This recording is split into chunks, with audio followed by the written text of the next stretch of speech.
kind of a theme going on lately that Ancients of War have been like coming back into Druids. Oh yeah, we see it every day nowadays. I feel like it's getting more and more popular all the time. Well, the thing is, I feel like Ancients of War, one of the reasons they've been added on so much is that they're really good against Patron Warriors who don't like execute early on.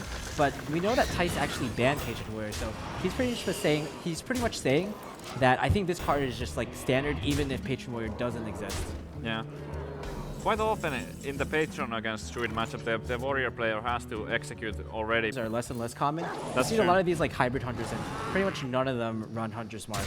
Yeah. So it could be a pretty good call to bring Ancient of War into this tournament.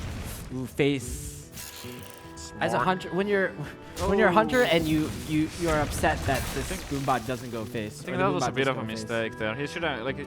At 1 HP on the Ancient of War, you really don't want the Boombot to hit it afterwards. So he could have attacked with a Spectral Spider into the Ancient of War, put it down to 1 before attacking in with the Boombot to make it more likely that the Boombot will deal more than just 1 damage.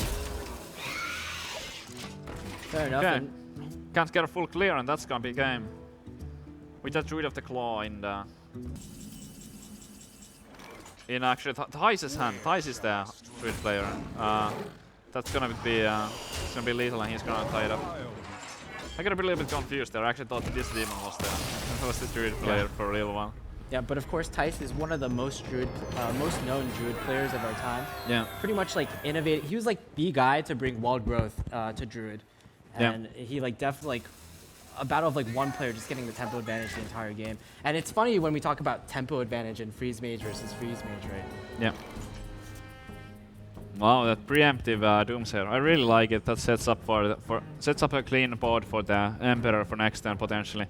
And not only that, but it also it gets rid of the Doomsayer, right? It gets rid of a Doomsayer in your hand, because that's not a very valuable card in this matchup in general, and also stops any potential minions from getting played. Like this, normally turn 5 could be something like Acolyte Ping, but here the Acolyte Ping would not be very good at all, because it would draw 1 card and then it would die, and you really want to draw 2 cards from the Acolyte in this matchup.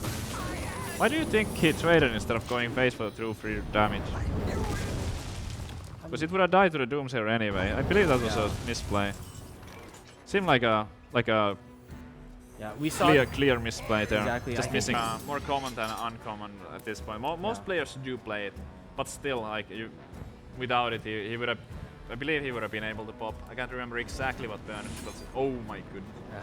Well, one of the arguments I've heard for the healbot these days is that, well, first of all, Hunter is so popular, but the second is that Freeze Mage versus Patron. Oh my god. But one too late. Yeah, but it's still okay. I mean, it's gonna deal 5 damage straight away. Yeah, well, I was saying like Patron is kind of popular, and in that Patron matchup, you actually don't want loot hoarders, because I've heard from players that, especially in Iria, for example, that you actually want to like stall out, to like burn through the ice block even without Alexstrasza. What do you think he's thinking about here? Oh, wait. Why? Oh, is he like? You've seen your opponent hasn't Alexstrasza yet, and I would generally think that you only heal bot once you go below 15, right? Oh no, that is I don't know about that. I think he was like got too scared about the direct fireball to face last turn, and he thought that there might be direct 20 damage or something. But this is gonna backfire horribly. That heal bot did not work out at all. That might cost him. That might cost Dizdemon the game actually.